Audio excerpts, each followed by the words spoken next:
Chapter 1. The Alchemist of Alveran. The manor of Armand de Lyonesse sat like a rotting tooth upon the cliffside of Alveran, its jagged silhouette outlined by a restless sky. Each night thunderclouds broiled above, and flashes of lightning danced across shattered stained-glass windows. The estate, long forsaken by nobility, had been claimed by Armand a decade past, an eccentric noble turned alchemist whose genius was matched only by his isolation. Inside, the air was thick with the stench of burnt silver, embalming salts, and something darker, something wrong. The stone walls were lined with tarnished shelves that sagged under the weight of grimoires bound in flayed hide and vials filled with ichor that pulsed as though alive. Rusted chains hung from the rafters, and cages clattered softly in the drafts, some still streaked with gore. Armand himself stood hunched over a slab of granite, his ink-stained fingers trembling with anticipation. He was gaunt, his noble features half shuttered by candlelight, long black hair clinging to his face with sweat. His left eye twitched constantly, the result of too many hours inhaling caustic fumes and sleepless nights buried in forbidden tomes. Beneath his robes, once fine but now scorched and stiff with blood, his heart beat in erratic harmony with the thunder outside.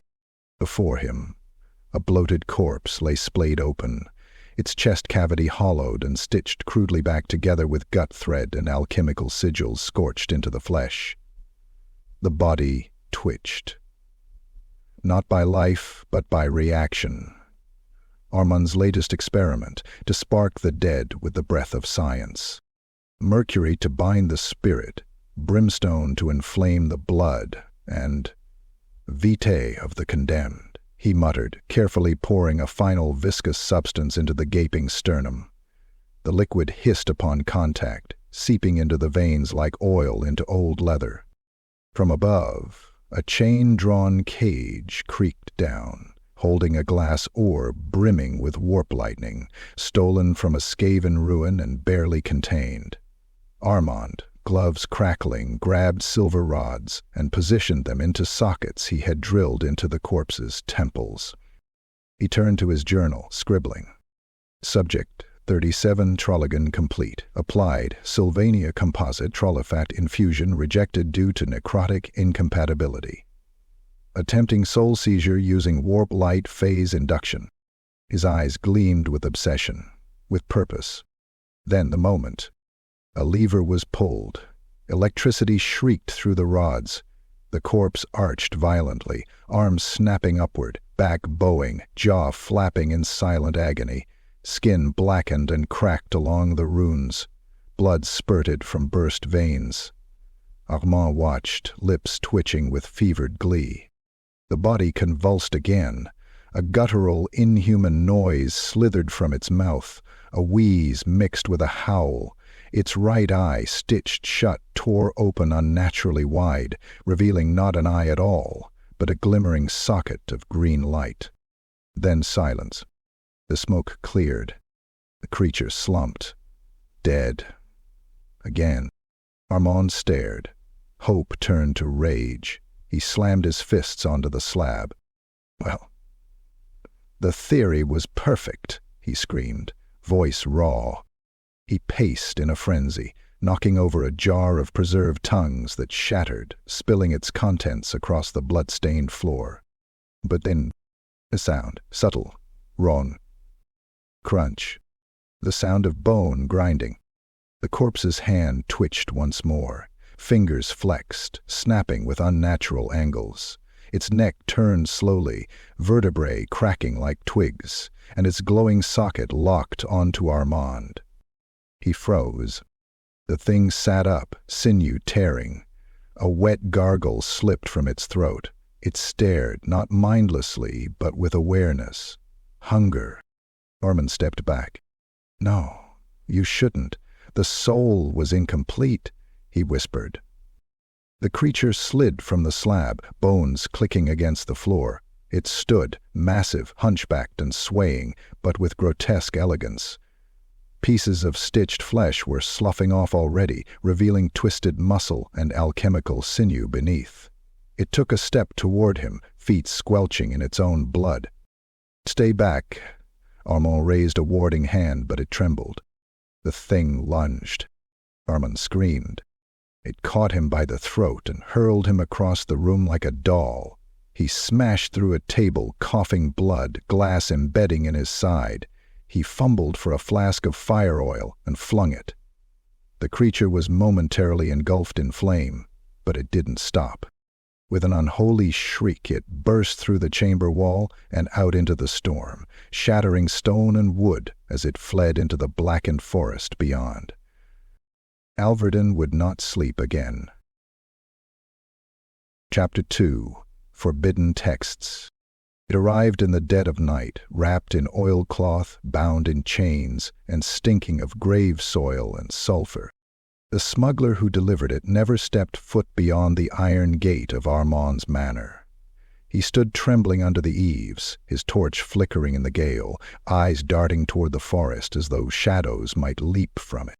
"From the black vaults of Sylvania," he whispered, thrusting the parcel forward.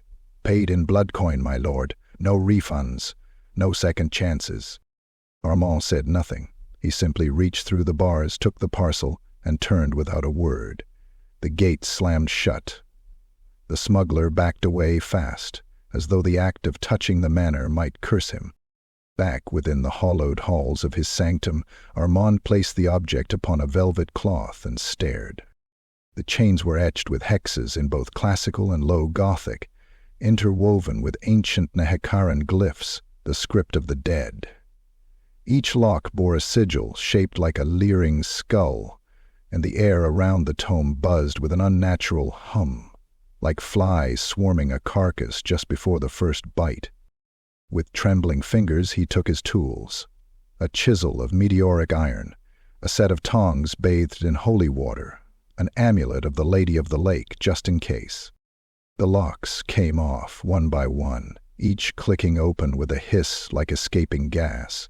The air grew colder, his breath fogged, candles guttered. Something watched. Finally, the oilcloth was peeled back, revealing the Codex Mortem, Book of the Black Breath, its cover made of stitched human skin, the title branded in a tongue that writhed when read. The mouth of a severed face, stretched across the binding, gaped silently as though ready to scream.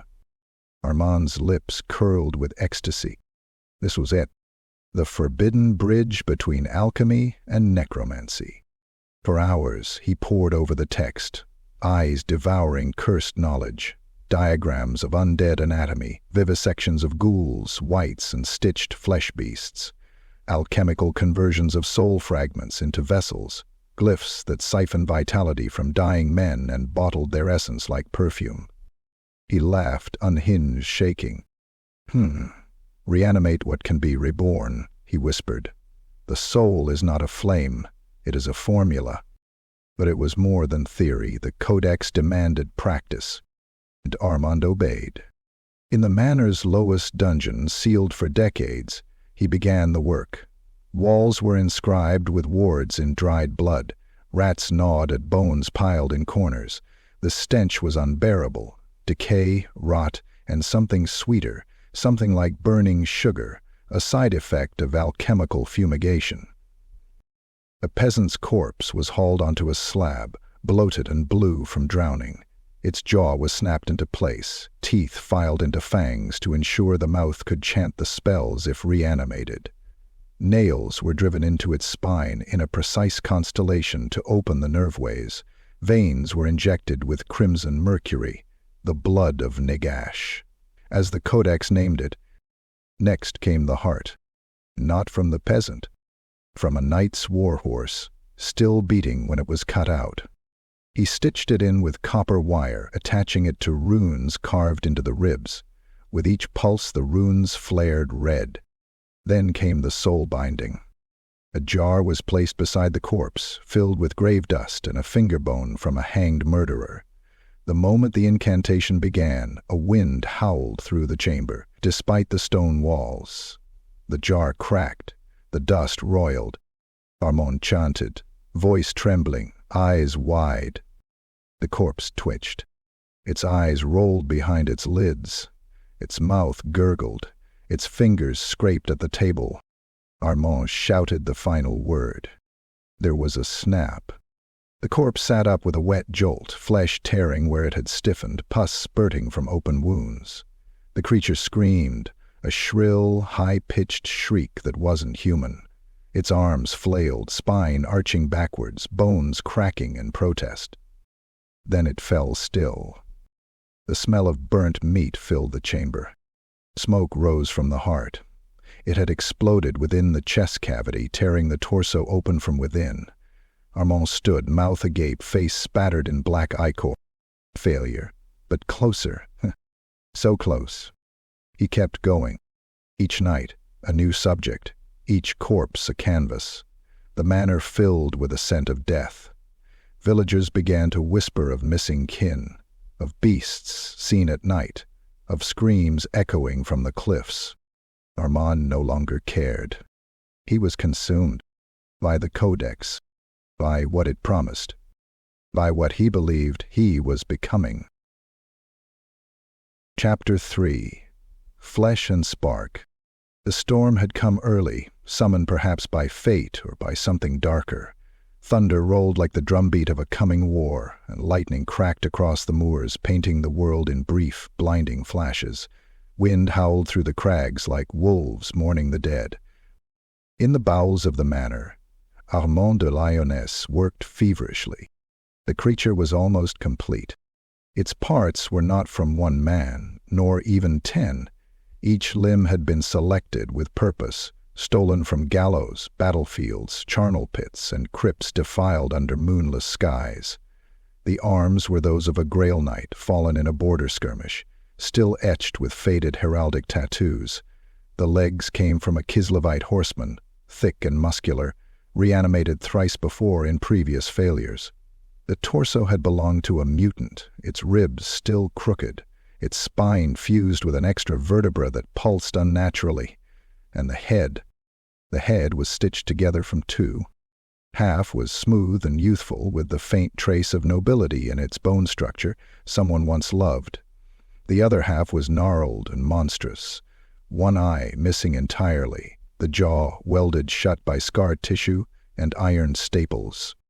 100 crude sutures webbed the monster's skin. Steel rods pierced joints to keep them stable.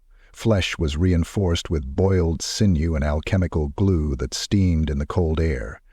Over its exposed musculature, alchemical sigils burned faint red, tattooed with a needle dipped in warpstone slurry and bound in salt drawn from tombs. The thing breathed, faintly, a rattling gasp forced from bellows and chemical pumps embedded in its chest. Tubes of mercury threaded blood fed into its heart, a lump of meat crafted from bull sinew and quicksilver. Armand stood at the edge of the operating slab, robed in layers of oiled leather, his hands wrapped in charred gauze. His eyes were sunken and red-rimmed, flickering with a manic gleam. "Tonight," he whispered, voice hoarse, "tonight we awaken the new man, the perfected man." He turned to the machine. It stood 20 feet tall, an alchemical crucible fused with an arcane conduit.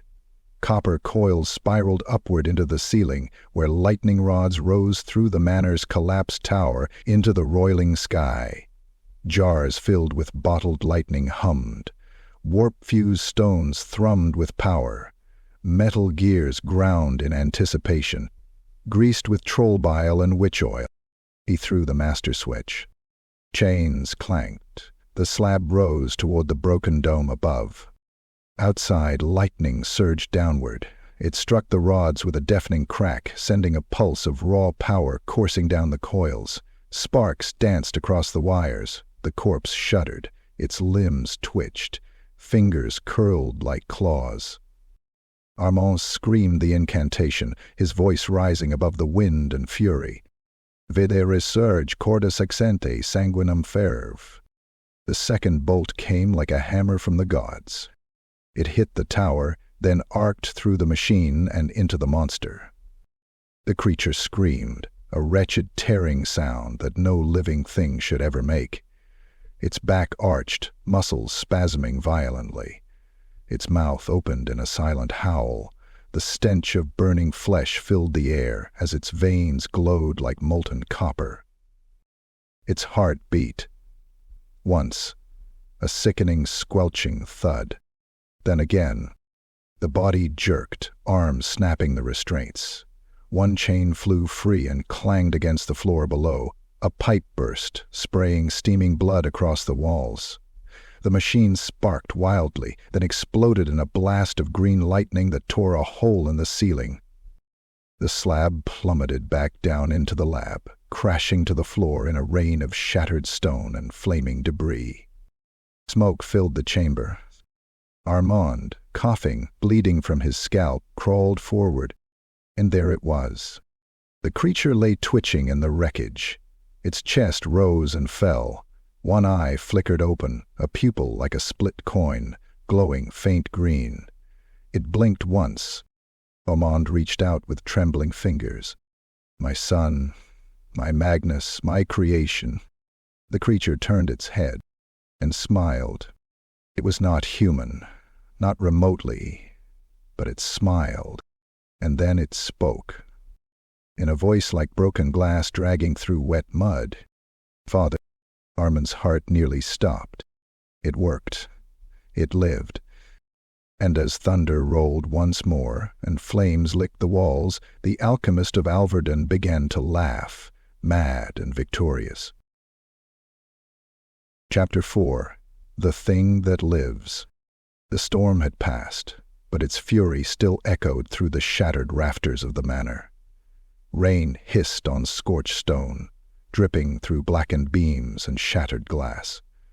The laboratory, once a cathedral to ambition, was now a ruin, strewn with charred tomes, shattered apparatus, and blood-soaked wreckage. In the center of the chaos lay it. Armand de Lyonesse stood trembling, hunched over with blood dripping from a gash above his brow. Smoke still curled from the ruined machine, and the alchemical stench of ozone, burnt fat, and copper filled his lungs. He stared at the abomination lying amid the rubble, unmoving, yet unmistakably breathing. Its chest rose and fell with unnatural rhythm, mechanical and yet disturbingly organic. Steam hissed from joints where wet sinew met iron. One arm twitched, the neck spasmed, and then slowly, grotesquely, the creature sat up. Joints cracked, bones shifted under flesh. It opened its eyes fully for the first time. One was dim and clouded, human and barely alive. The other glowed with necromantic fire, green and hateful, flickering like a forge left untended. It blinked, confused, dazed. Its mouth opened, letting out a groan, no, not a groan, a low, warbling, primal sound of panic. "Magnus," Armand whispered, stepping forward, lips trembling. "My son, you are alive." The creature's head snapped toward him. Its face twisted, not with recognition, but with fear. "No," it bellowed, a voice raw, wet, and deafening. Then it screamed, a sound that peeled paint from the walls, that cracked mirrors, that drove every rat in the manor to a frenzy of squealing.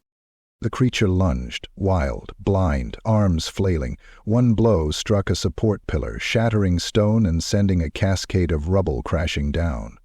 The lab's mezzanine collapsed, wood and iron folding like paper. Armand threw himself aside, barely dodging the impact. His shoulder snapped as he landed, a jagged pain ripping through his body. He cried out, clutching his arm.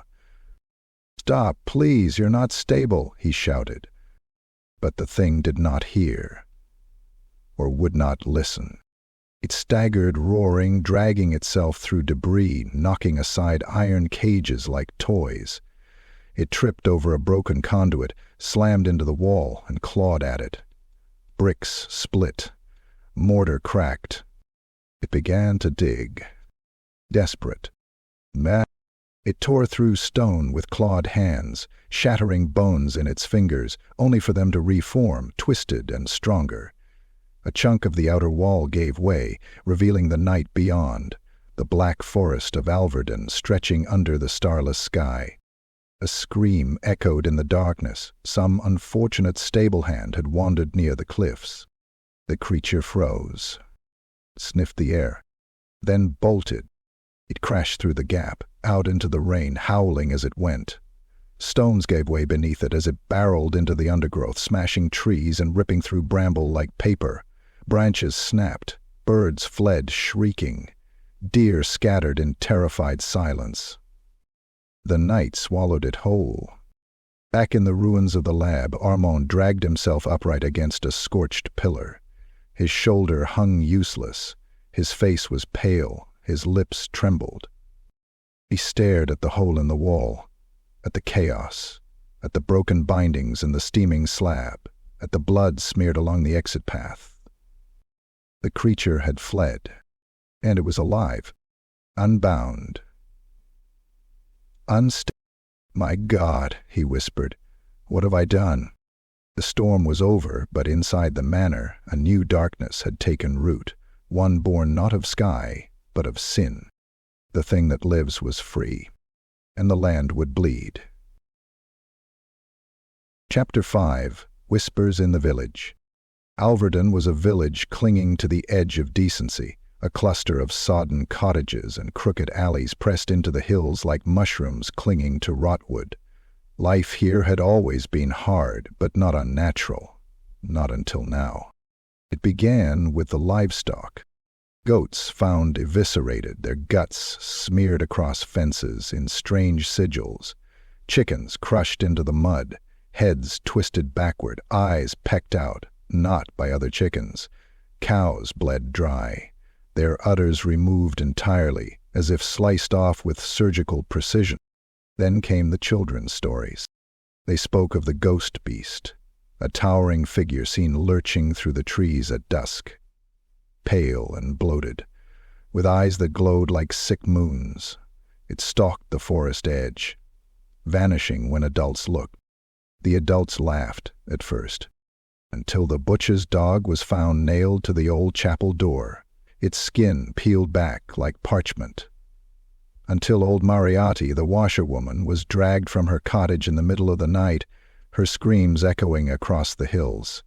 They found her 2 days later, folded into a barrel, bones rearranged like a grotesque puzzle. After that, the laughter stopped.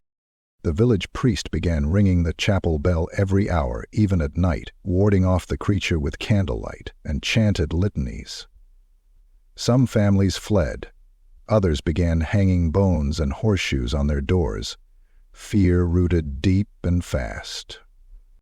They whispered in taverns, in fields, at market. It walks only at night. It don't bleed. It's part corpse and part man. Heard it weepin', like a babe, then it snapped Jeff's spine like a twig. Armand de Lyonesse heard the rumors carried on the wind, twisted in superstition, blurred by fear.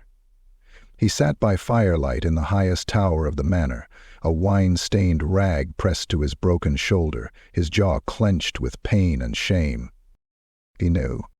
His creation had survived, and now it hunted. He could not risk going himself, not yet, not while his body remained half-crippled from the creature's birth. But someone had to track it, understand it, contain it. That someone was Renaud. Renaud had served the de Lyonesse family for over 20 years, a man with a face like worn leather and a voice like dry bark. He said little, but his loyalty ran deeper than blood. He had stitched Armand's wounds without flinching. He had buried the ruined corpses of the failed experiments without a word. And now he would do this. "You will take the silver-inked map," Armand said, sliding the worn parchment across the desk. "The creature's energy will burn cold. Track it by the breath it leaves behind. Like death, it stains the air." Renaud took the map silently. "And take this," Armand added, handing over a lantern wrought from black iron, filled not with oil, but glowing green vapor. "So light, It reveals the unseen. Renaud only nodded. No questions, no hesitation. That night, beneath a bruised moon, Renaud rode out. He wore a dark cloak of stitched wolf-hide and carried a long hooked pike dipped in alchemical venom, his own design. His breath misted in the air as he passed the village, where people peered from windows and muttered prayers as his mount clattered by. Past the farms, past the chapel, into the woods. The trees closed around him like ribs, the branches clawing at his cloak. The solid lanterns swung from his saddle, casting faint green halos on the trunks. Somewhere ahead, an owl hooted, then abruptly went silent. Renaud dismounted. There in the mud he found a print. Not man, not beast. A twisted thing, 3 toes, one heel crushed and malformed, deep, heavy, a drag mark beside it as if a massive weight shifted unevenly. He followed the trail deeper. Crows watched from the branches, silent. At the old well, he found blood, fresh and thick, sprayed across the stone like a burst melon. A tuft of cloth hung from the rocks, human, child-sized. Then something moved behind him. He turned, but the woods were empty. Only the trees, only the dark, only the soft sound of something large, breathing. Renaud held the lantern high. The air rippled, and something moved between the trees. A glimpse of pale flesh, black stitches, a hunched form too large, too broken to be natural. Renaud didn't call out. He followed, into the deeper dark. Chapter 6. The Butchered Chapel. Morning light broke over Alveran like a bruised wound, seeping crimson through the mist-choked fields. Smoke curled from chimneys, but the village was hushed, like a man holding his breath beside a coffin. The silence broke with a scream. High, female, sharp enough to make birds scatter. By the time the townsfolk gathered near the ruined chapel, an old vine-choked stone relic on the edge of the forest, the screaming had stopped. But something far worse waited inside. The door hung open on splintered hinges, sagging as if wounded. The inside smelled of copper and filth. Light filtered through shattered stained glass, casting fractured saints across the floor. Pews were overturned, clawed, some reduced to splinters. The altar had been split clean down the middle, as though struck by an axe of impossible strength. And there, at the foot of the altar, lay what had once been Father Bastien. He had been a traveling priest of Myrmidia, visiting villages in the duchy, giving sermons, burning charms, blessing fields. A good man, stern but kind. Now he was meat. His torso had been torn open, ribs bent outward like flower petals. The heart was missing, so were both arms. His head had been removed with such force that his spine had snapped midway down his back.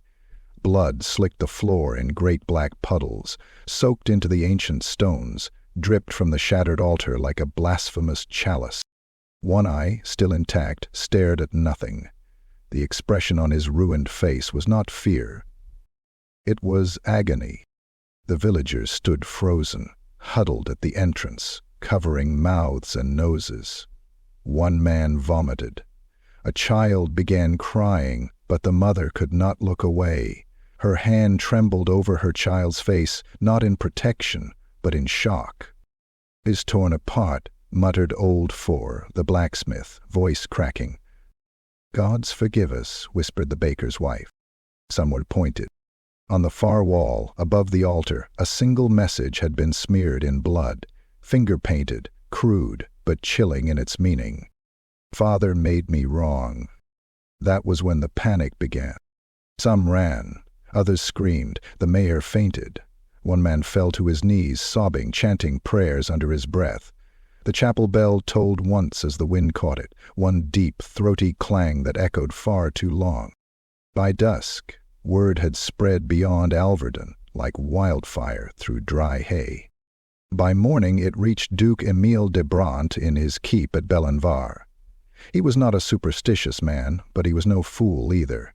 He had heard the rumors, dead animals, missing villagers, talk of a stitched ghost beast. But a murdered priest? In a house of the gods? That was blasphemy, that was war. He summoned his knights, 6 of them, hardened veterans in scale and plate, each bearing his personal sigil.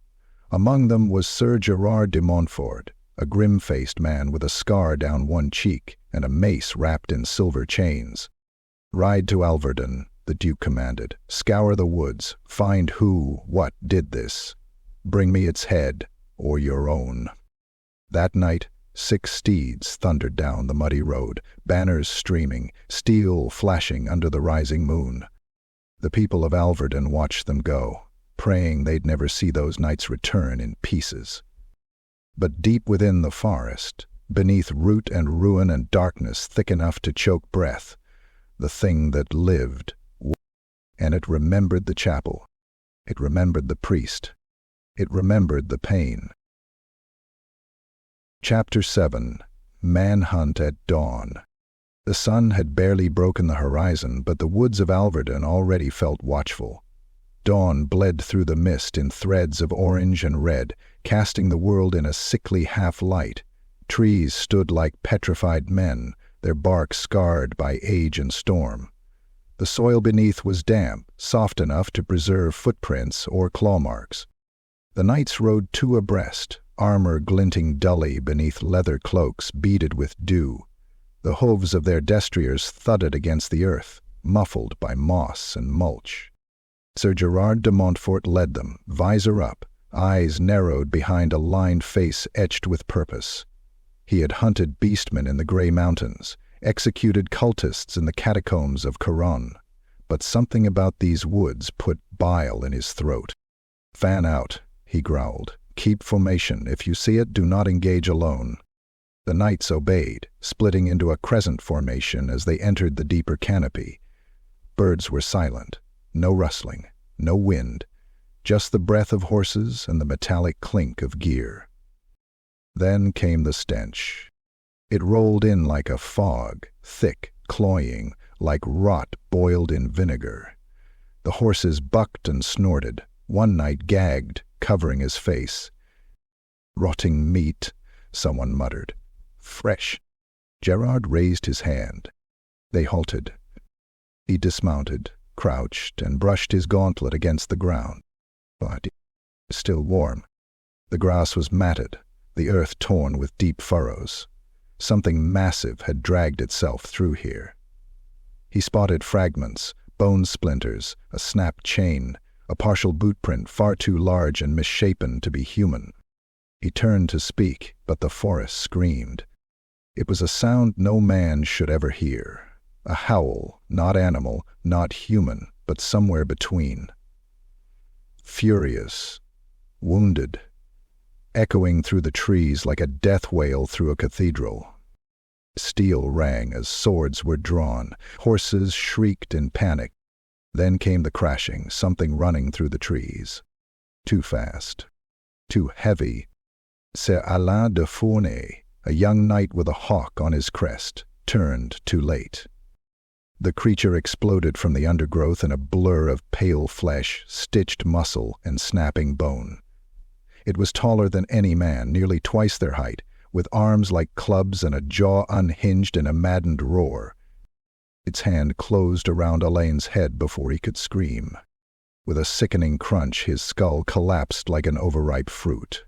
Blood fountained from his helmet as his body spasmed, blade dropping to the ground. The creature tore him from the saddle and ripped him in half at the waist with a brutal twist, viscera spraying in arcs across the clearing. "Engage!" Gerard roared. Crossbows snapped. Bolts thudded into the monster's chest, but it barely flinched. One bolt struck its cheek, lodging in torn muscle.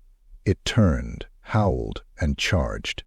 One knight was backhanded clean into a tree, his armor crumpling like tinfoil, spine snapping on impact.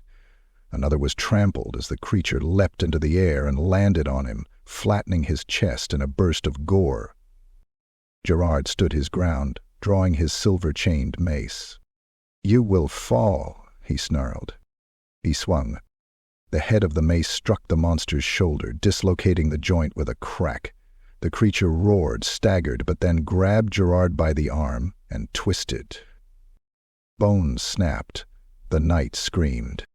Only a sudden flash of green light stopped the death blow. The creature reeled, shrieking as smoke rose from its wounds.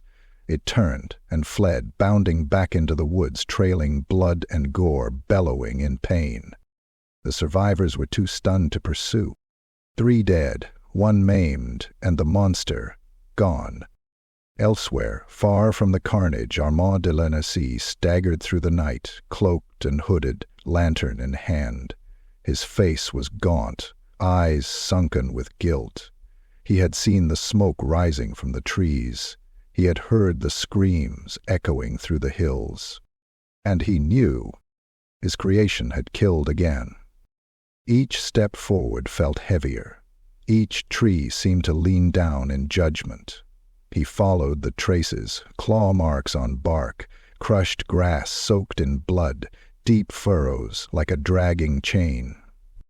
He stopped at the clearing where the battle had ended. He saw the remains of Sarah Lane, what was left of him.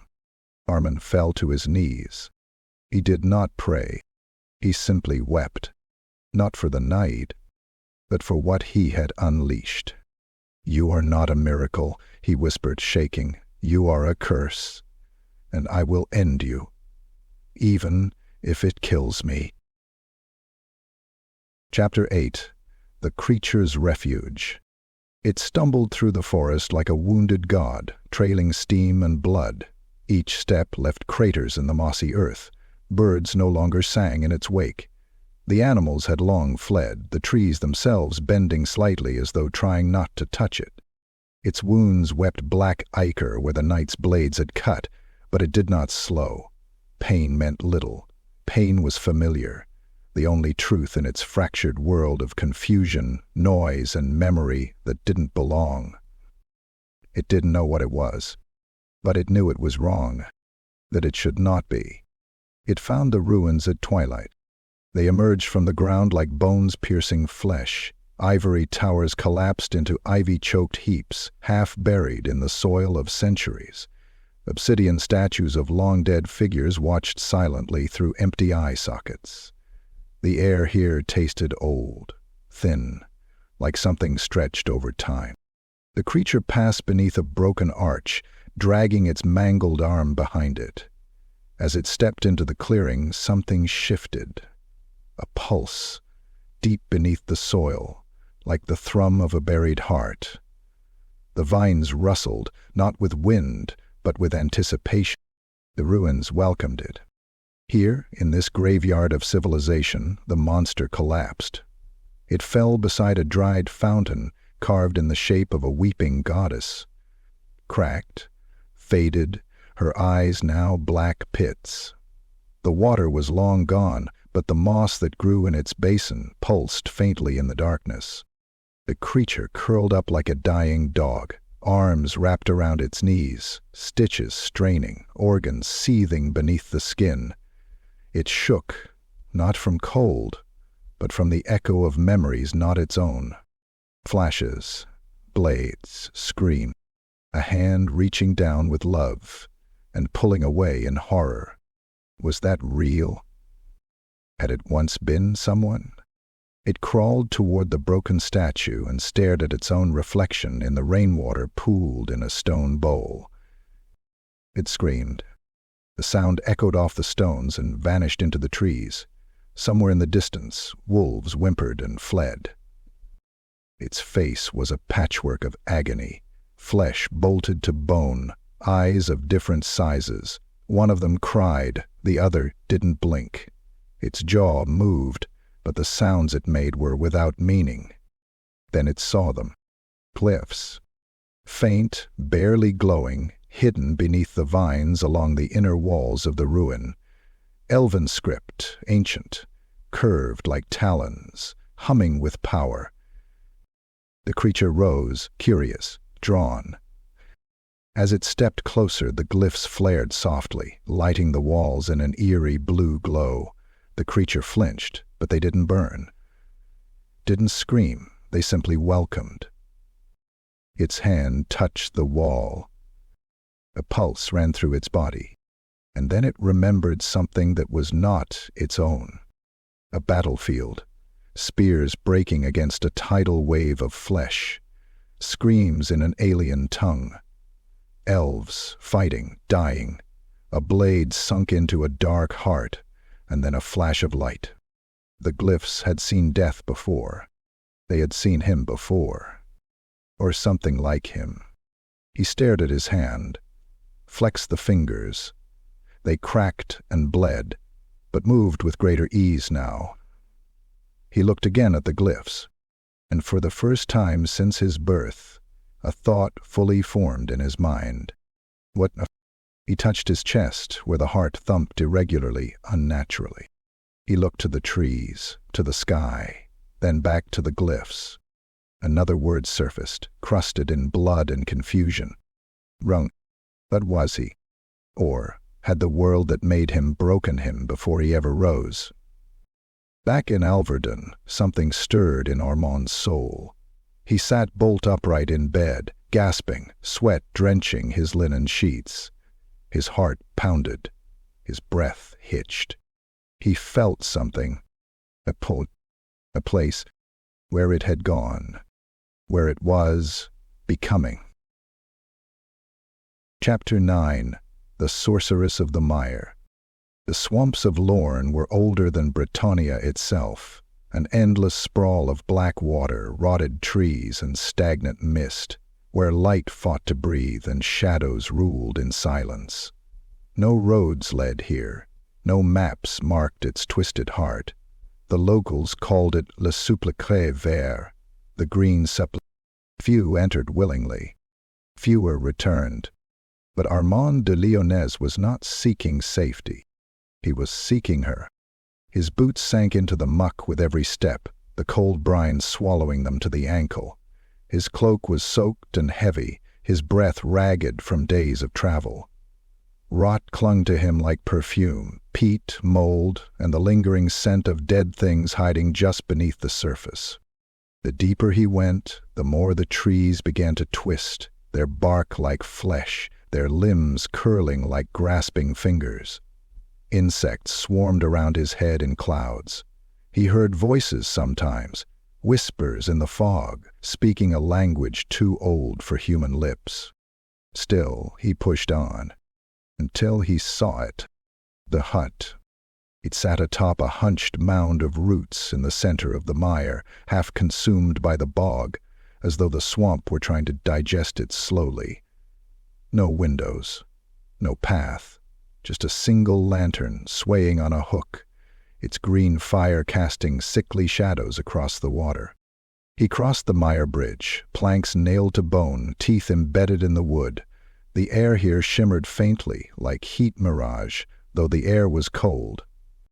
At the door he paused. No knock. He simply said, "Sorel, I need your wisdom." The door opened by itself. Inside, the stench was unbearable. Dead flowers hung from the ceiling, their petals twitching as if still alive. Bottles filled with eyeballs, fetuses, and stranger things floated in viscous fluid along crooked shelves. A cauldron bubbled with black ichor, and something within screamed once, then went still. And she was there, Isoria. She stood at the far end, hands hovering over a glowing basin, her face half shrouded in tangled white hair. Her skin was paper-thin, tattooed with arcane runes and dusted with ash. Her left eye was milky and blind, the right burned with impossible clarity, a yellow slit like a snake's. "I told you never to come here," she said, her voice like silk dragged over broken glass. Armand bowed his head, his tone low, hoarse. "I need to know what it is. What I have made." Her lip curled. "You did not make it," she whispered. "You freed it." He blinked. "What do you mean?" She turned the basin toward him. Inside swirled not water but memory. images of the creature, hunched and steaming, staggering through the ruins, screaming to the stars. Its body flickered between flesh and shadow, bones briefly visible through torn skin as necromantic currents surged through its veins. "It is bound," Isoria said, "not to you, not to the flesh, but to something beneath." She raised a long clawed finger and pointed to the floor, and to the ley lines that snake through Bretonnia's buried dead. Old power, forgotten gods, places where thousands died and were never given peace. Armand staggered back. "Impossible. I used alchemy, not the winds of death." Isoria smiled, teeth yellowed and too sharp. "Alchemy is a door, necromancy is the scream behind it, and you opened it wide." She stepped closer, placing her palm on his chest. "Cold. Your creature is a beacon. It drinks from the grave. It draws from the earth. The longer it lives, the stronger it becomes. And it is learning." Armand's face twisted. "Can it be killed?" A pause. Then a slow, quiet answer. "Not while the current remains. You must sever it. Rip the soul from the river. And if I fail?" Isoria turned away, stirring the cauldron again. The scream came once more, louder this time. "Then it will become the land, and the land will rot." Armand stood in the threshold of a horror greater than he had imagined. It was not just a monster he had loosed.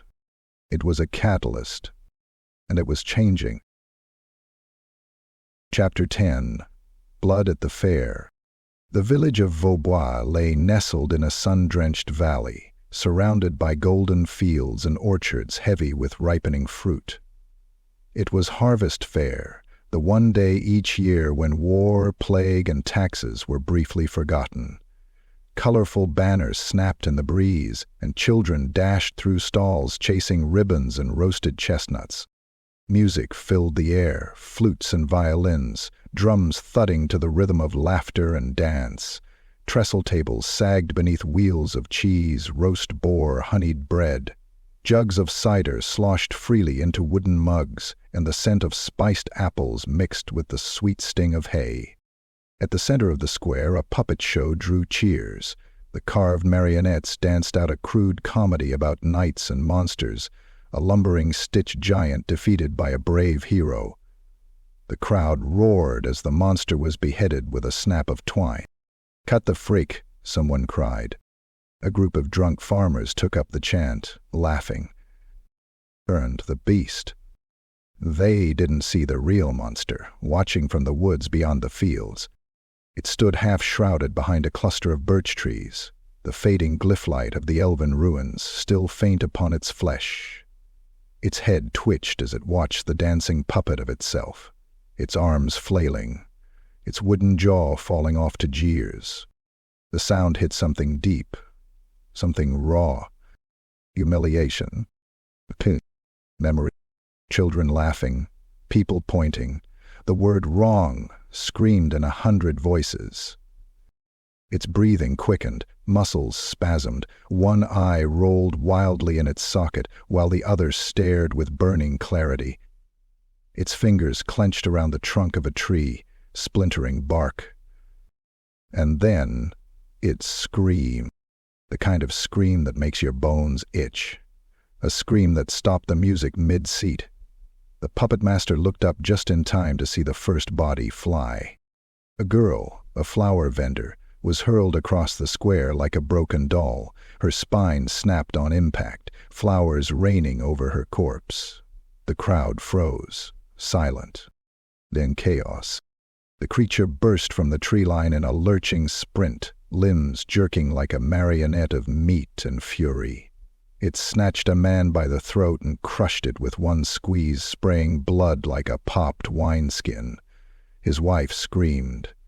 The creature turned and drove her into the ground with both fists, cracking cobblestones, her skull folding inward like wet parchment. People ran. Too slow. The monster rampaged through the fairgrounds, overturning stalls, battering bodies into the earth. A guardsman charged it with a spear. It snapped the shaft, shoved the splintered end into the man's mouth, and rammed it through his head until it cracked the cobblestones. Children screamed. Mothers trampled others to reach them. A boy was pulled into the air by his leg. He never came down. The puppet show burned. The wooden monster now lay in splinters beneath the real one's foot. The creature roared, deafening. Its flesh split along one shoulder where stitches gave way, revealing bone and torn muscle. It was bleeding, not just from the wounds given by knights, but from the pressure of itself, as if it were growing beyond its own body. Then, a stone struck its face. The farmer, shaking, bleeding, but defiant. "Monster, you're not real," he screamed. The creature staggered, then laughed. A horrible broken sound. It grabbed the man and bit his head off at the jaw, then vomited the pieces onto the grass, howling. From the rooftops, a militia archer loosed a bolt. It struck the creature's thigh. It screamed. Then another, this one buried in its back. And another. Blood sprayed. Wounded, cornered. It fled. Crashing through the burning fairgrounds, it smashed through walls and fences, dragging one leg, twitching, bellowing in fury and confusion. It fled into the forest once more, chased by fire and screams. Behind, Valboise burned. Dozens lay dead. Dozens more would die before dawn from wounds, trampling, fire. The survivors would remember the music cut short, the puppet show, the blood, and the look in the creature's eyes. Rage, yes, but behind it something worse. Grief. Chapter 11. The Noble's Conspiracy. The manor of House d'Argent stood perched atop the cliffs of Lascelles, its towers like skeletal fingers scratching the clouds. Once loyal to the crown, the d'Argent had long since turned their gaze inward, scheming, whispering, feeding off scandal and decay like crows on a battlefield. Lady Genevieve d'Agon, matriarch of the house, sat at the head of her lacquered table, tapping a long gloved finger against her wineglass as a courier from Vaubois finished recounting the carnage in trembling detail. "It was no man, milady," he stammered. "A beast. It tore them apart. 30, maybe more. The children, gods! The children!" She waved him silent with a flick of her ringed hand. Her eyes, cold as a frozen lake, narrowed. "And who, I wonder," she said, voice like silk stretched taut, "has dabbled in such forbidden craft before? Who preaches of science and power in his mouldy little mausoleum on the cliffs?" "Armand de Lyonesse," muttered her son, Theobald, his lip curled with contempt. "Indeed," Genevieve whispered, smiling. For years, Armand had been a stain on their ambitions, a disgrace with noble blood who squandered his inheritance on bubbling flasks and unspeakable tomes. And now, perhaps, the perfect weapon to destroy him had destroyed itself. "But we require proof," she said, sipping her wine. "The Duke is cautious. He will not strike a noble without cause, and our cause must bleed." That very night, under a gibbous moon, Theobald's man, a gaunt, nimble figure known only as Sir Noir, slinked across the moors toward Armand's crumbling estate.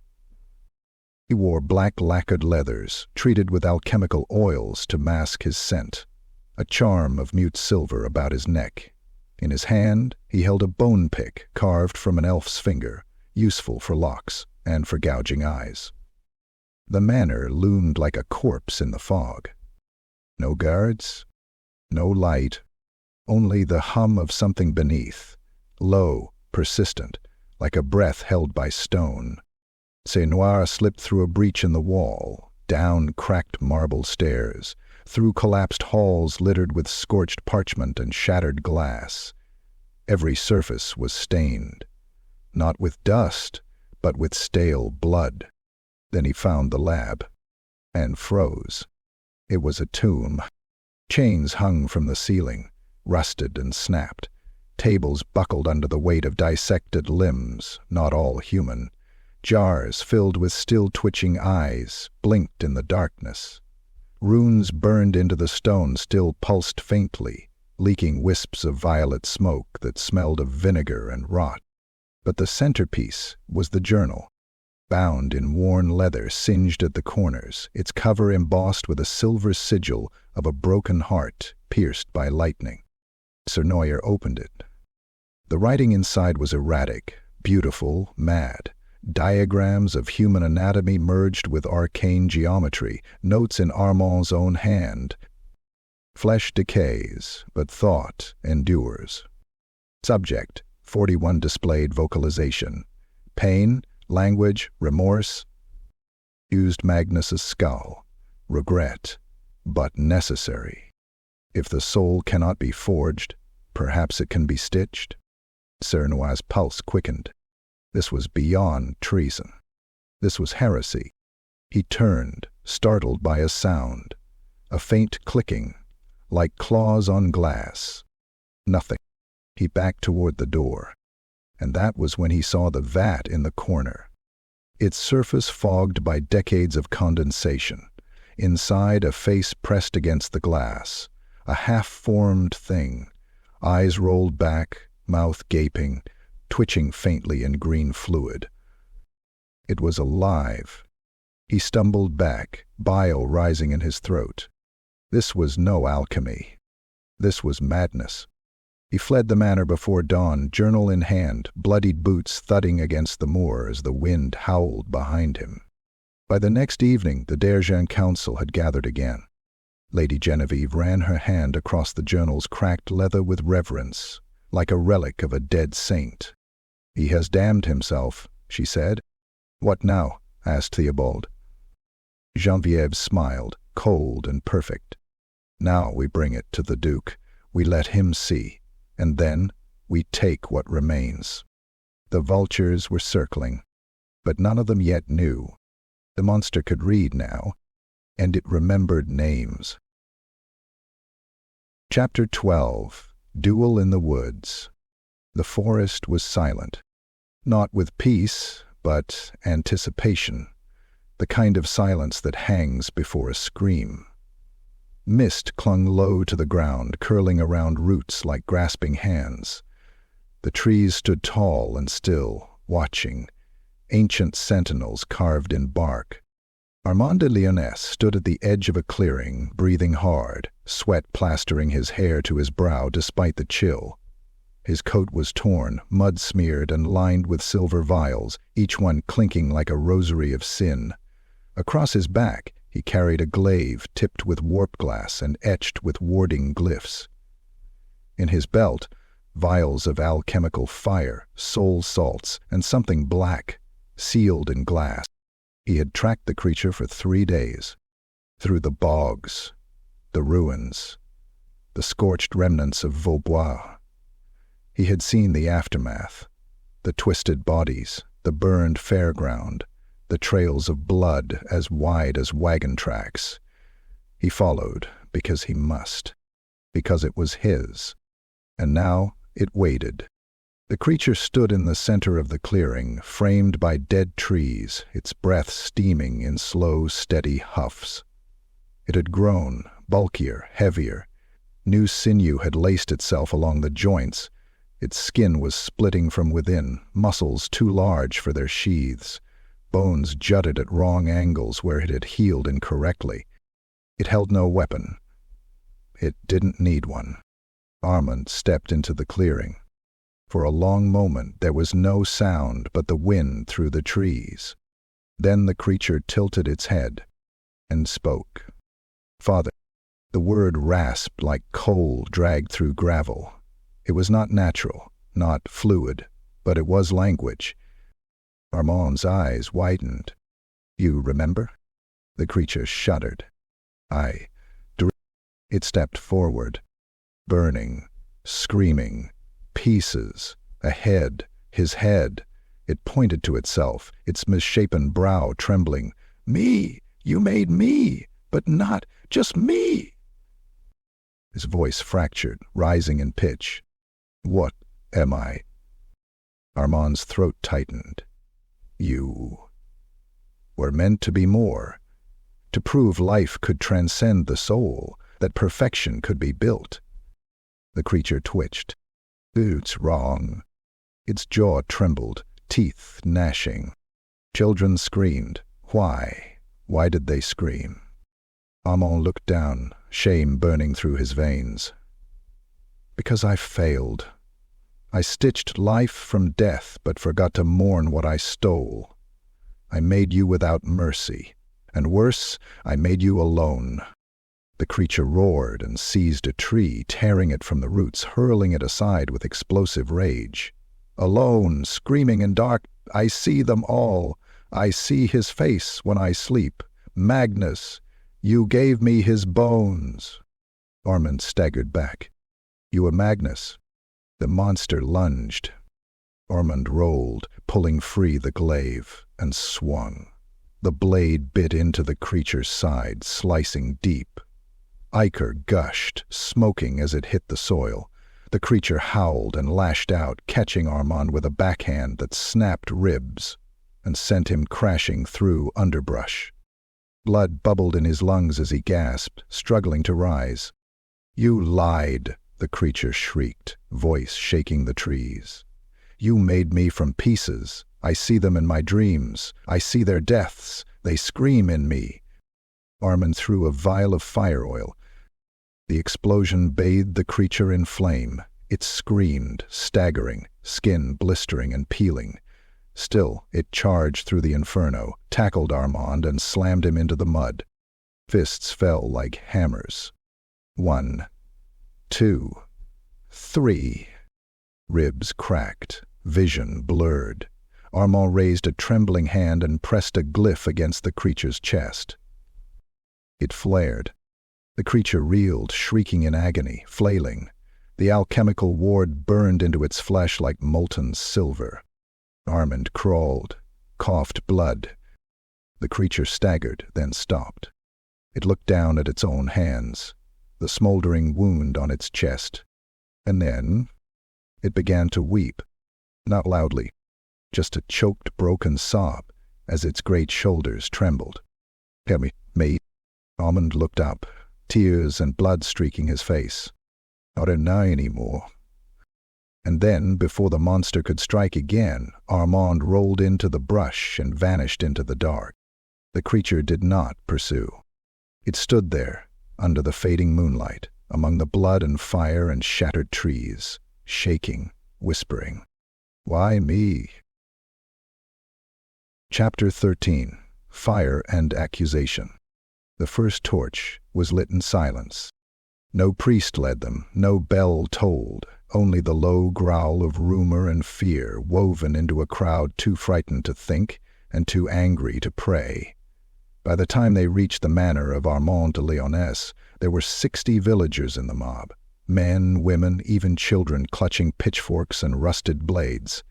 The only light came from their fire, torches flickering like bloody teeth against the fog-choked night. Word had reached them from Vaubois, from the chapel, from whispers traced back to the Dargène, of experiments, of bodies dug up in secret, of a monster wearing the faces of the dead. And now the crowd had found its scapegoat. "Witch," someone roared. "Defiler," spat another. Burn it all." They stood before the ancient manor like wolves before a wounded elk, howling, clawing at the earth. The gate was torn open, rusted iron shrieking. Bottles and bricks sailed through the windows. Shutters were torn from their hinges. The air filled with the music of breaking glass and the crackle of flame. Inside, Armand jolted awake, heart hammering. He smelled smoke. From the upper floor window he saw it, the perimeter alight with torches, flames licking the base of the walls, villagers storming the gardens, chanting, screaming. Fire had caught the ivy along the eastern tower. The manor, damp and rotted though it was, would go quickly. He turned, coughing, lungs seizing, as smoke rolled under the door. "Renaud!" he screamed. No answer. He staggered down the spiral staircase, boots slipping in rising smoke. A support beam cracked overhead and collapsed in a shower of embers. He threw open the laboratory door and found it empty. The chains, the journals, the blood-stained slab, gone. Renault was gone. Outside, a pitchfork thudded into the wall just beside the door. Shouts rose. "Kill the sorcerer. Bring out the corpse maker. He made the demon."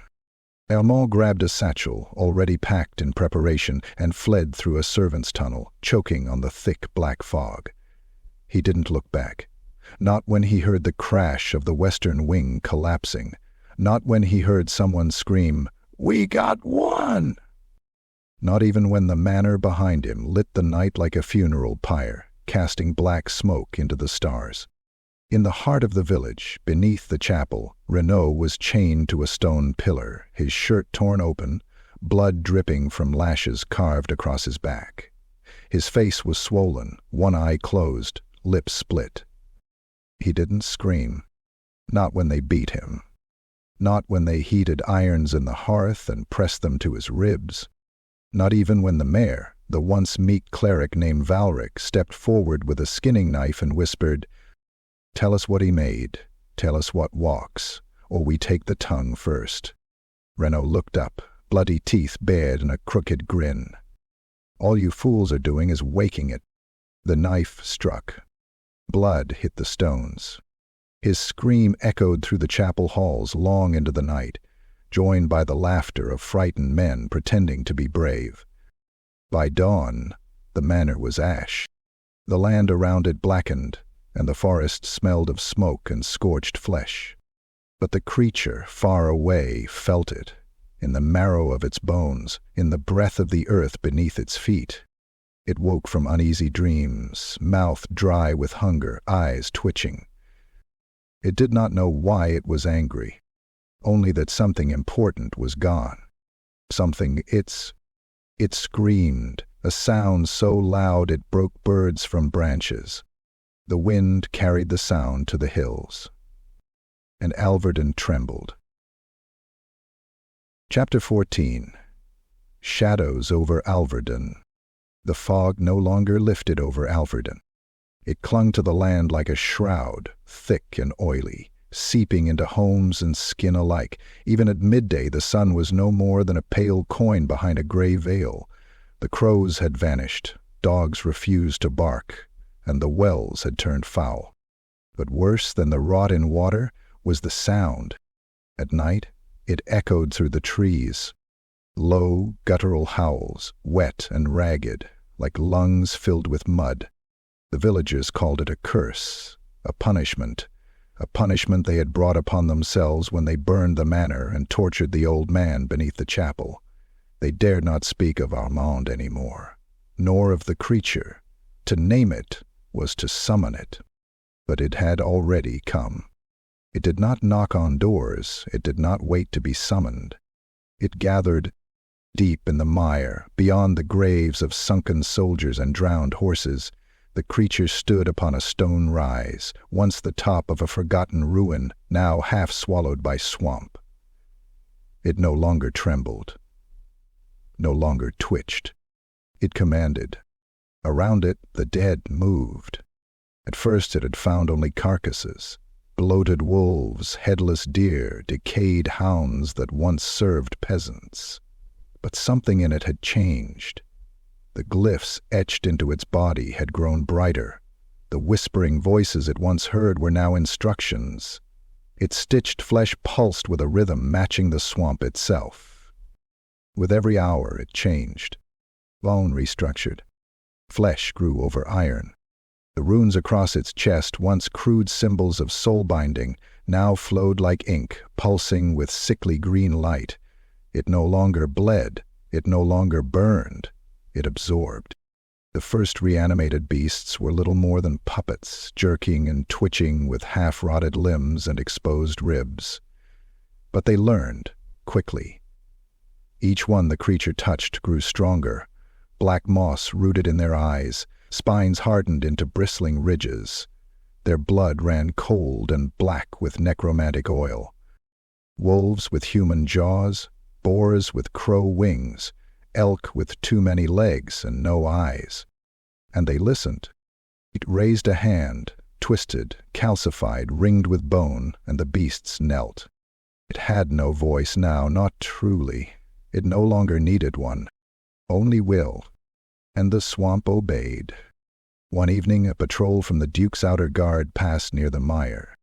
4 men, jaded, armored, their boots soaked in muck and cynicism. They never saw it coming. A mass of writhing, bone-studded hounds burst from the water like sharks breaching. One man was dragged under, his screams bubbling through the mire before silence. Another ran, only to be gored by an elk, whose antlers writhed like serpents and split his torso open from hip to throat. The third stood his ground, swinging wildly, only for a black-furred wolf with 2 faces to bite his arm clean off and drag him by the neck into the woods. The fourth was found days later, catatonic, his hair white and hands mangled from clawing at his own face. All he repeated was, "It walks on no path. It is the path." The Duke's banners no longer flew over Alveran. His knights refused to ride beyond the river. And the people locked their doors, burned their crops, and whispered prayers in tongues older than their gods. But it was too late. The shadow was here. From the ruins of the manor, the ashes still hot, it rose. From the graveyard behind the chapel, bones began to stir. From the swamps, the creature's army grew. And at its heart, the thing that had once been a man. Now something far worse. Something becoming. Its skull had lengthened, jaw split wider, and its spine crawled with ridges like insect carapace. Where its heart had once been stitched in trembling hope, now a crystal of green fire pulsed, a soul forge fed by rot and rage. It wore a cloak of wet bones strung together with black tendons, and in its hand it held a weapon grown from its own rib, a jagged blade humming with stolen breath. It was not a monster. It was plague given shape, and Alveran had but days before it walked again, not to feed, but to punish. Chapter 15. Siege of the Undying. The town of Brumaire was no shining jewel of Bretonnia, merely a fortified hill settlement ringed by timber palisades and a crumbling stone keep. But it was all that stood between the creature's swarm and the heartlands of the duchy. By dusk, the gates were bolted. The militia lined the walls, clutching spears and torches with white-knuckled fists. Church bells tolled non-stop. The chaplain muttered prayers of Shalia and Myrmidia in the town square, while women wept and children were herded into cellars. Captain Voatric, a grizzled veteran of the crusade, stood atop the gatehouse, his one good eye fixed on the tree line beyond the moors. What he saw chilled his marrow. Mist rolling in like a tide of corpse breath, thick and pale green, creeping up the slope like spilled milk, and in it, shapes, shambling, twisted, numerous, hundreds of them, undead. Not the dry, skeletal legions of old, but bloated, malformed beasts that crawled and leapt and slithered, wolves with twisted spines, deer with human teeth, boars with eyes like wet pearls, limbs fused from multiple species, flesh sown by instinct and rot. And in their center, towering above all, the creature.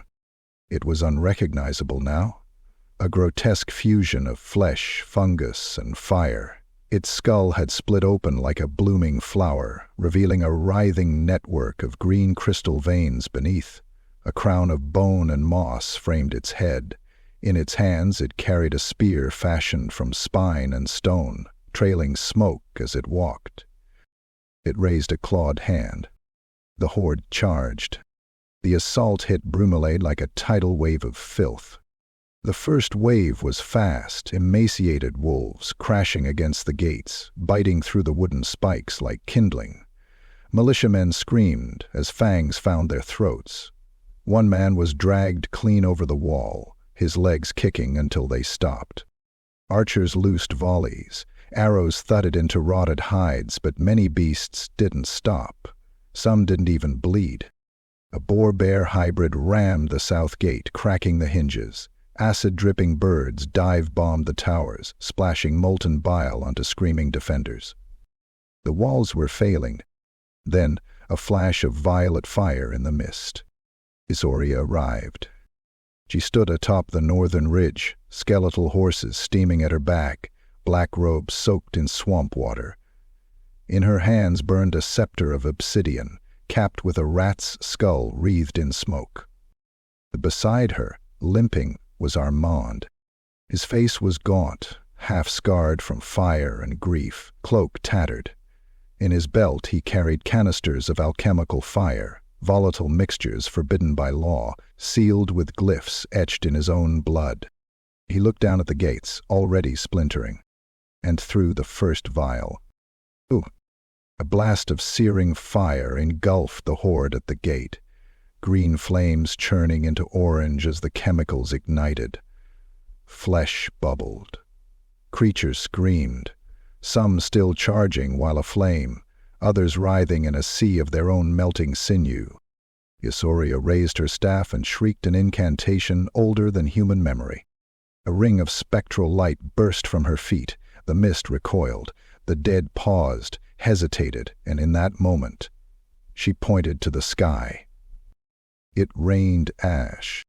Armand hurled another flask, this one a burst of boiling salt and caustic silver. It detonated in the heart of the pack, spraying liquid death. Beasts shrieked as their flesh sloughed off, bones sizzling, eyes bursting. Militia behind the gates rallied. Spears found targets, axes fell, arrows burned. They dragged the wounded from the line and fought harder because someone was fighting with them. But then it came. The creature stepped through the burning wall of its own fallen kin, fire clinging to its body but not consuming it.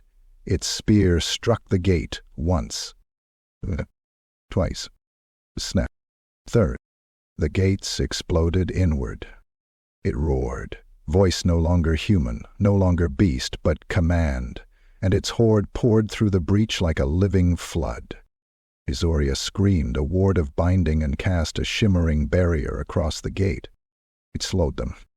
Armand leapt from the ridge, his glaive in one hand, a final vial in the other, black flame caged in brass. He landed before the breach. The creature paused.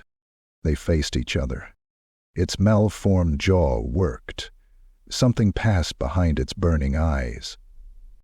Recognition, then rage. It charged. Armand threw the vial. The world went white. When the smoke cleared, the breach was scorched black. The horde staggered. Many were writhing, blind and bleeding. Some simply fell, motionless. The creature was gone. Retreated.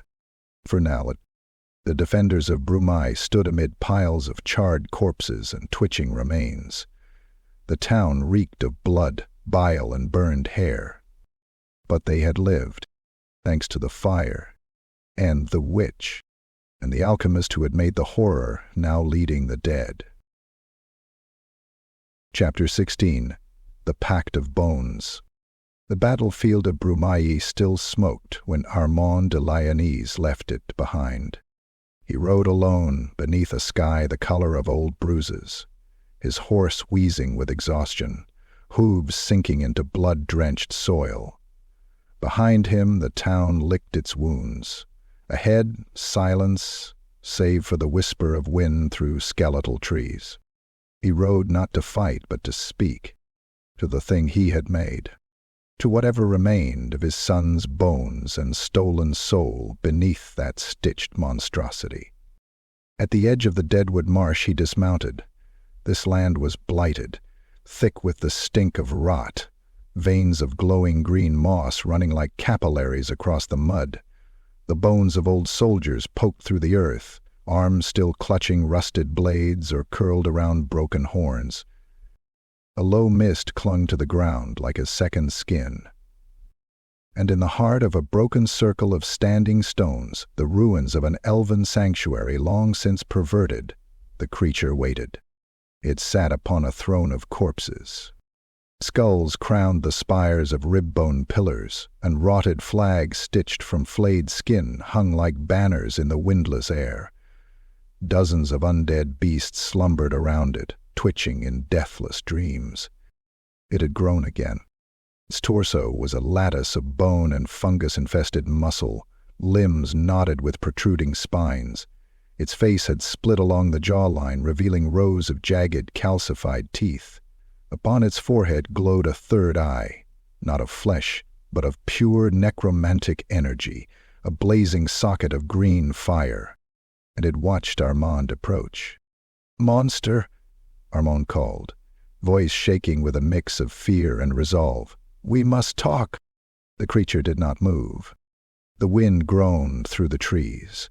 One of the beasts stirred, a wolf with a human hand grafted to its back, but did not rise. "I offer peace," Armand said, stepping into the circle.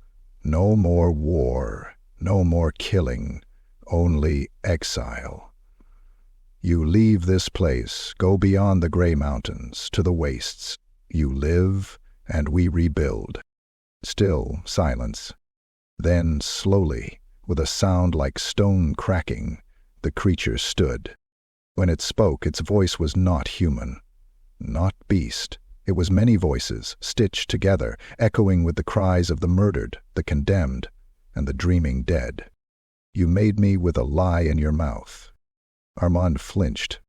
"I was broken before I rose. I was born of butchered minds and rotten purpose. You used my brother's skull, my mother's hair, a murderer's blood." It stepped forward, bones crunched beneath its feet. "And now you offer peace? After they burned your house, flayed your servant, called you devil?" The green flame flared. "No, I bring peace. My own." Armand raised his hands. "You don't have to do this. I am this." It roared, shoulders expanding, ribs shifting. The third eye flared, blinding bright. "I am God to the Forsaki." The stones trembled. Bones rose from the earth. 1,000 finger bones writhed like worms at Armand's feet. The beast pack snarled, eyes glowing in unison. "I am the breath of the drowned. I am the flesh of the cast-off. I am every scream behind a sealed crypt." It raised its arm. At its signal, a great beast, half bear, half man, with a sword where its spine should be, stumped from the marsh. Armand stepped back. His heart thundered. "You are not a god," he whispered. "You are pain." The creature smiled, wide and wet.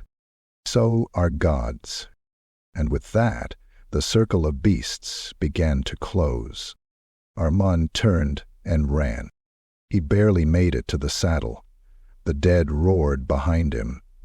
Arrows of bone whistled past his head. Claws scraped the air as he galloped back toward Brumaire, heart sick with failure. Behind him, the throne of corpses burned with a new light, and the god of the Forsaken began its march. Chapter 17. Truth Revealed.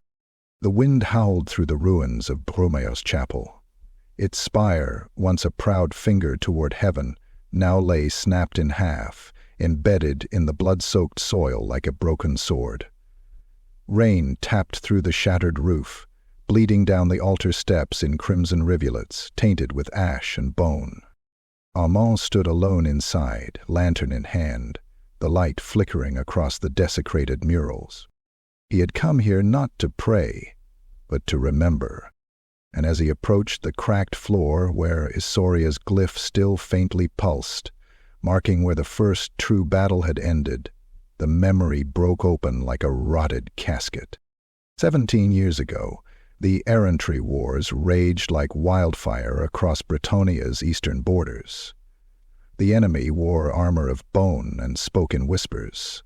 The dead outnumbered the living, and the sky was always gray. Armand de Lyonesse, Armand's older brother, was a paragon of knighthood, tall, golden-haired, brave to a fault.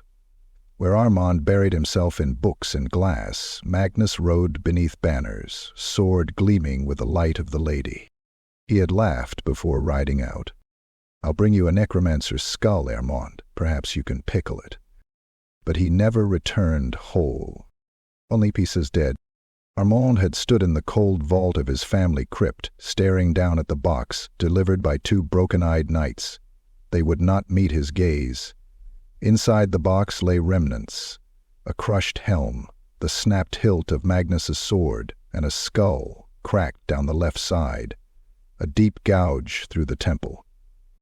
He had not wept. He had simply taken the box and disappeared into the depths of the manor. The journals told the rest. Handwriting once neat became feverish. The soul is memory. If I preserve the vessel, can I resurrect the identity? A heart from a warhorse. Blood of martyrs. His bone must remain central. Anchor the essence. Magnus does not belong to the grave. One entry, smeared in ink and blood. The skull whispers now. It remembers the tower, the oath, the scream. I think he still feels. In the heart of his ruined lab, Armand had stitched together the body. Every part had a purpose. The legs of a knight who once stood beside Magnus in battle, torn from a shallow grave in Caron. The heart of a beast that saved peasants from plague, slaughtered for its rhythm. And at the very core, bound in silver glyphs and sewn in flesh, was Magnus's skull. He had whispered to it every night. 12 of your bones, 3 ounces of brain, this is all I need, this is enough. He had chanted the names they once shared as boys. He sang lullabies from their mother's garden. He cried into the stitches, until the creature moved, until the creature screamed, and then he knew. It was not Magnus. Not any more. Back in the chapel, Armand fell to his knees. Rain washed through the broken glass above, soaking him, but he did not rise. His voice was a whisper, ragged and cracking. I brought him back. I thought I brought him back. A figure stepped from the shadows. Isauria, her black veil trailing like smoke. "You brought back something," she said. Armand turned, face streaked with blood and rain. "Tell me what he is." Isauria tilted her head. "He is grief made flesh, a cathedral of regret. You tried to bind a soul with science. You ended up cloning your guilt." She raised a skeletal hand and pointed toward the eastern hills, where green fire licked the horizon. "And now, your grief marches to war." In the creature's lair, far from human tears, the god of the Forsaken stood before a mirror of pooled blood. It stared at its own reflection, and somewhere, buried deep in the tangle of rot and bone, it saw a face. Magnus's face, and it hated it. It drove its fist through the reflection, scattering teeth across the chamber, and roared. Not with rage, but with betrayal. Chapter 18. Duel of Master and Monster. The Cathedral of St. Remiel the Unyielding once soared over the Bretonnian heartlands like a prayer carved in stone. Its spires had touched the clouds, and its bells sang down hope into even the darkest valleys. Knights were anointed here. Heretics burned beneath its rose-glass windows. Now it was a corpse. The rose window lay shattered, blood and ash smeared across its broken ribs. Pews lay in ruins, split by claw and fire. The altar had collapsed, revealing a sinkhole beneath it, an exposed wound in the floor through which foul mist now seeped. Holy icons had been smeared with filth and excrement. A chalice rested upside down in a pool of blood. And amid the rot, two figures faced one another. Armand de Lyonesse, bruised, bloodied, armor-scorched and ragged, stood at the base of the cracked nave, his alchemical glaive flickering with violet flame. Glyphs crawled like fireflies along his gauntlets. He wore no helm. His eyes burned with tears and fury. Before him, at the foot of the desecrated altar, loomed the creature. Once it had resembled a man. Now it was something beyond nightmare, a god of rot, 9 feet tall, crowned in jagged ribs and haloed by floating bones. Its spine jutted in unnatural arcs, and where its chest had once beat with a warped heart, now a cluster of soul crystals throbbed like a tumor. Its third eye pulsed above its brow, green light carving glyphs into the stone with every blink. And it smiled. "You came to die," it said, voice a chorus of whispers from the mouths of the dead. "No," Armand spat. "I came to end what I began." With a scream, he hurled the glaive. The weapon spun, trailing alchemical fire, and slammed into the creature's shoulder, slicing deep, spraying black ichor across the shattered floor. The beast roared. The duel began. They clashed like titans. The creature surged forward, ramming Armand with a shoulder like a battering ram. He flew backward, crashing into a support column that exploded into a shower of stone and splinters. Blood spattered from his mouth. But he rose, dragging a canister from his belt and hurling it. The explosion of soul fire engulfed the beast, burning green against green as cursed flame collided with necrotic essence. It screamed, smoke peeling from its flesh, bones visible beneath. But it charged through the blaze, claws slashing. Armand ducked one swing, but the second caught his side, raking through leather and muscle, tearing a chunk of his ribs open. He staggered, fell to one knee. The creature loomed above him. "You could have been a god," it growled. "You're not a god," Armand hissed through clenched teeth. "You're a mistake." He stabbed upward with a hidden blade, plunging it into the monster's neck. The blade pulsed. Wards lit up across Armand's gloves. The weapon detonated with a shockwave of raw entropy. The creature reeled, its head nearly torn off. It stumbled back, howling in pain. Armand rose, chest heaving, bleeding from a dozen wounds. "Magnus would have died a hero," he gasped. You are what I made in grief." The creature staggered, one eye melted, jaw unhinged, voice gurgling. "I am every life you took to make me." It hurled a pew like a battering ram. Armand leapt aside, too slow. The wood shattered against his leg, shattering the bone. He collapsed, screaming. The creature advanced again, step by thunderous step. Its flesh melted and regrew. Its breath fogged the air with rot. It raised its claw. "To die at the altar of your sins," it said, "is justice." Armand reached into his coat, pulled a final vial. Small, silver, sealed with his own blood. "Justice," he whispered, "requires sacrifice." And he crushed the vial against his own chest. A blinding light burst forth. A ward circle erupted around him, etched in blood, soul, and sacrifice. The very ground cracked. The creature screamed, not in rage, but in fear. The cathedral trembled. The mist recoiled. The bones in the walls shattered as the glyphs across Armand's body lit like stars. "I made you," he whispered. "I unmake you." He lunged into the creature. Their bodies collided. Soul fire met necromancy. Light met rot. And they vanished in a storm of flame and screams. When the dust cleared, the cathedral was gone. Only the foundations remained. In silence, but deep beneath the earth, in the roots of the forgotten altar, something stirred.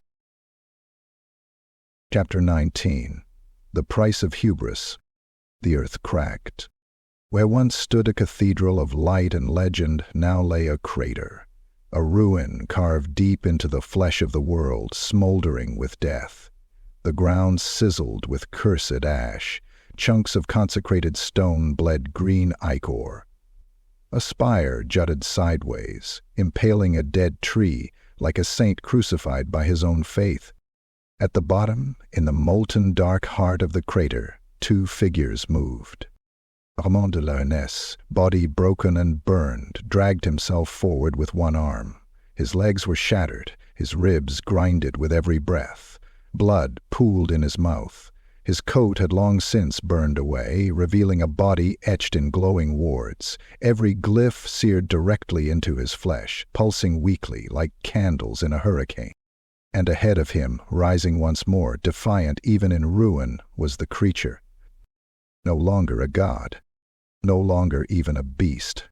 Just a thing in agony and rage, its skeletal form barely clinging to shape.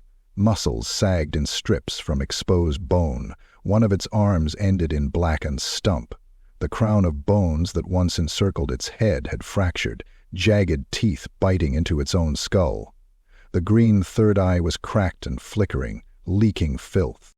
It crawled, too, toward the anchor. The glyph, a perfect circle of runes scorched into the stone beneath them. A sigil of undeath. Drawn in blood taken from hundreds, fed by the soul of Armand's creation, and rooted into the land like a cancer.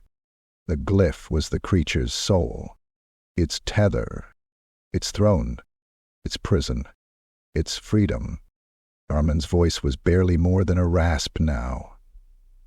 No, no more. The creature turned its shattered face toward him. "You can't stop this," it gurgled. "You gave me life. You made me real." Armand laughed, blood spraying from his lips. "I made a mistake." He reached into the cavity of his own chest, his ribs splayed from the earlier battle, and pulled forth the binding shard, a final vial forged with Isoria's help. Within it churned soul fire, raw, unrefined, and utterly pure. The one thing that could sever the glyph. The creature screamed. A wet, animal sound of terror. "No, no, I am birthed by death itself." It lunged, dragging its torn body forward with freakish strength. Armand gritted his teeth, dug his shattered fingers into the soil, and flung himself across the glyph.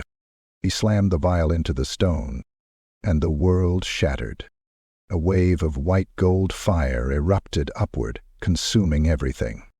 The glyph cracked, then exploded, the runes shattering like glass, light pouring from the seams in reality.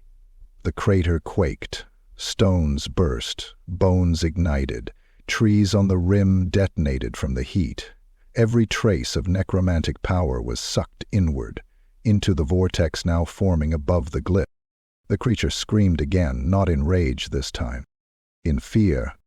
It thrashed, limbs crumbling, flesh flying from bone in strings. The third eye popped like a blister.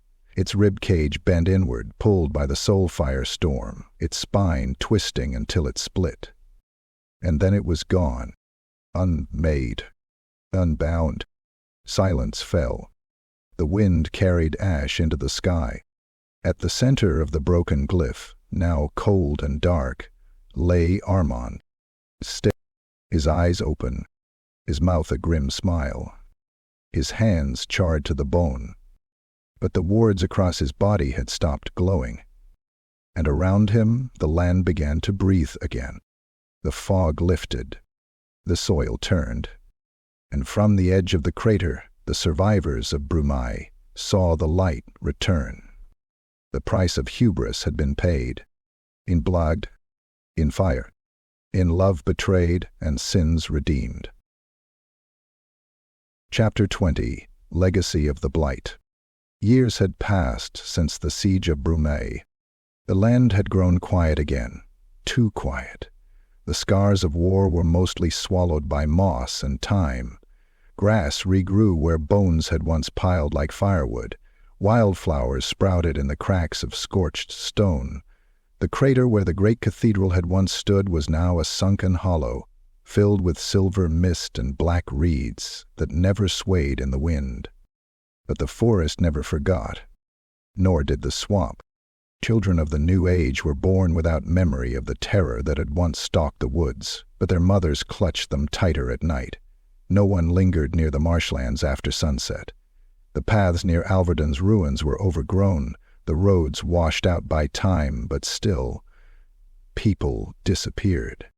And from the Black Mire, where the bones of monsters once boiled in necrotic sludge, things still crawled. They were not like the horde that once laid siege to Brumai. No armies, no towers of stitched corpses.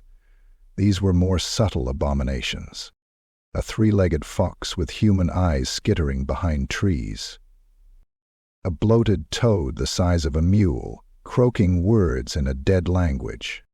Slender things, too long, too thin, their faces wrapped in vines, their hands always pointing east. The villages whispered of them in hushed tones. The blight ain't dead. It changed shape, that's all. You can't kill what was never natural. They spoke, too, of the ghost. An old man, tall and gaunt, wearing a scorched cloak. Sometimes he walked the edges of the swamp at dusk, his lantern glowing with faint violet fire. His face was half hidden, but his eyes, those who saw him swore, were hollow with guilt. He never harmed, he only watched, and sometimes warned. A merchant's son who dared to dig near the old ruins claimed the ghost appeared beside him as he uncovered a half-buried glyphstone. The figure did not shout or strike. He simply raised one burned hand and said in a voice like wind through cinders, "Leave the dead where they rot, lest they rise again through you." The boy ran. The glyphstone cracked on its own. That night something howled in the marshes, and a horse was found the next morning with its insides reversed, still alive, but screaming. The villagers sealed the old paths with planks and salt, but the stories never stopped, and neither did the sightings. They call him now the mourner of the mire, the ghost alchemist. The last warning. In a clearing near the old Lyonesse estate, now reclaimed by nature, a single black tree still stands. Beneath it lies a stone, worn and weathered, bearing no name, only a single inscription, nearly faded away. Let not brilliance blind the soul. Let not grief become creation. Let not man rise above mercy. Sometimes, at twilight, fireflies gather around it. Sometimes, too, do monsters, not in violence, but in silence, as if to mourn what was, as if remembering the day one man tried to conquer death and taught it how to evolve.